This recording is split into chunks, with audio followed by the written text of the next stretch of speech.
বঙ্গবন্ধুকে যদি বঙ্গবন্ধুই বলো তাহলে আমাদের পক্ষে আছে। আমার জন্মের পর থেকে আমি খালি পলিটিক্সই দেখে আসছি। দেশের রাজনীতি মানে ষড়যন্ত্র আর মামলা। ষড়যন্ত্র বলতে আপনি কি বোঝাতে চান? এটা তো প্রথমবার না যে আওয়ামী লীগ ক্ষমতা আছে। আপনি কখনো দেশের রাজনীতি মানে ষড়যন্ত্র আর মামলা, যেটা আমরা দেখেই বড় হয়েছি, আপনি কি এতে একমত?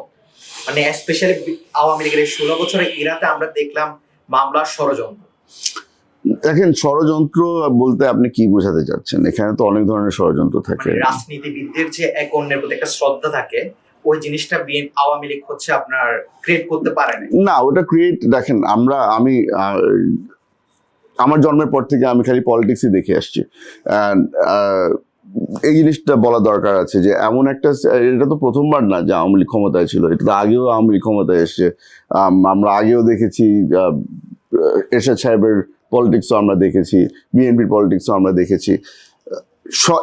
এই 16 বছরের পলিটিক্স, আওয়ামী লীগের এই 16 ইয়ার রুল, এটার আগে আপনাকে নোটিস করবেন যে এখানে ক্রস আইল রিলেশনশিপ কিন্তু মেনটেন করতো সবাই।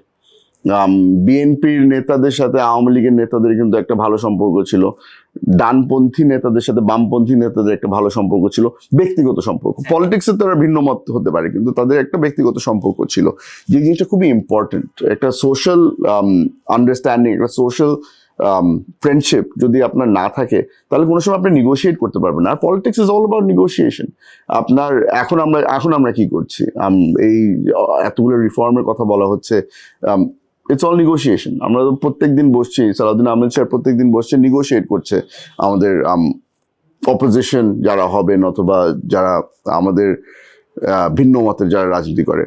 এই জিনিসটা কিন্তু আগে ছিল।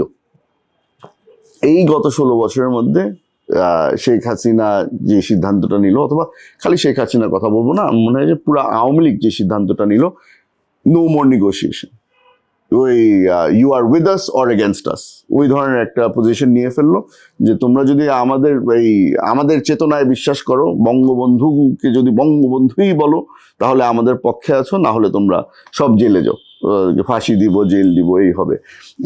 আর ওই সম্পর্কগুলো রাখা হলো না। আমি সোশ্যাল ভাবে যদি আপনাকে বলি, এই 16 বছরের মধ্যে খুব কম জায়গার মধ্যে কিন্তু আমরা দাওয়াত পেয়েছি। বিয়ে শাদিতে আমরা খুব কম দাওয়াত পেয়েছি, কারণ আর যদি দাওয়াত পেয়েও থাকি, বিশ্বাস করেন ওই পর্যায়ে চলে গেছিলাম যে ঢুকার পরে বলতো যে ভাইয়া আপনাদের টেবিলটা পিছনে দিয়েছি, ওই বিএনপি সবাই ওদিকে বসেছে। অফকোর্স ফেস করেছি এটা, মানে ঘনিষ্ঠ আত্মীয়দের দাওয়াতে এটা ফেস করেছি যে বিএনপির টেবিলগুলো ওইখানে, আওয়ামী লীগের টেবিলগুলো এখানে, মানে আমাদের মধ্যে বসা যেত না। কারণ মানে কখন কি ঘটে যায়, কখন কে কাকে কি বলে ফেলে, ইট ওয়াজ ভেরি ডিফিকাল্ট। খুবই আশ্চর্য একটা সিচুয়েশন ছিল, বাট ফেস করেছি আমরা। তার সাথে সাথে আপনি যদি চিন্তা করে দেখেন, মানে খুব কম দেখবেন যে একটা সোশ্যাল ইভেন্টের মধ্যে পলিটিক্স কোনো রোল প্লে করছে না। প্রত্যেকটা সোশ্যাল ইভেন্টের মধ্যে পলিটিক্স রোল প্লে করে। স্কুলে ভর্তি করার সময়, ব্যাংকের থেকে লোন নেওয়ার সময়, প্রত্যেকটা জিনিসের মধ্যে পলিটিক্স ইনভলভ হয়ে গেছিল। এই জিনিসটা আমি মনে করি যে এটার থেকে আমাদের দূরে সরে আসা উচিত। আপনি পার্সোনালি কি পলিটিক্সে বিশ্বাস করেন, that should not be a factor যে আপনি আপনার ছেলেকে স্কুলে ভর্তি করাতে পারবেন না কিনা, আপনার সন্তানকে কার সাথে বিয়ে দিবেন, আপনি ব্যাংকে গিয়ে বলতে হবে। আপনি বিশ্বাস করবেন একটা পর্যায়ে চলে গিয়েছিল যে আমার ব্যক্তিগতভাবে জানা আছে, ব্যাংকাররা জিজ্ঞেস করতো এটা কি পার্টি এ না পার্টি বি। এই ধরনের নোংরামির থেকে তো আমাদের দূরে সরে আসতে হবে। আর এটা, হ্যাঁ, আমি আপনার সাথে আই গেস এখানে একমত হলাম যে এটা এক ধরনের ষড়যন্ত্রই ছিল, যে আপনি আপনার প্রতিপক্ষকে কিভাবে করে একদম সাইডলাইন করে ফেলবেন যে তারা বাংলাদেশে থাকতেই আর পারবে না। আর আমরা যারা রয়ে গিয়েছিলাম, বড় কষ্ট করে রয়ে গিয়েছিলাম, আর এখানে সার্ভাইভাল ওয়াজ ভেরি ডিফিকাল্ট। আপনার প্রত্যেকটা জায়গায় যেখানে বাধা দেওয়া হচ্ছে, বাংলাদেশে থাকা আসলেই কষ্টকর ছিল।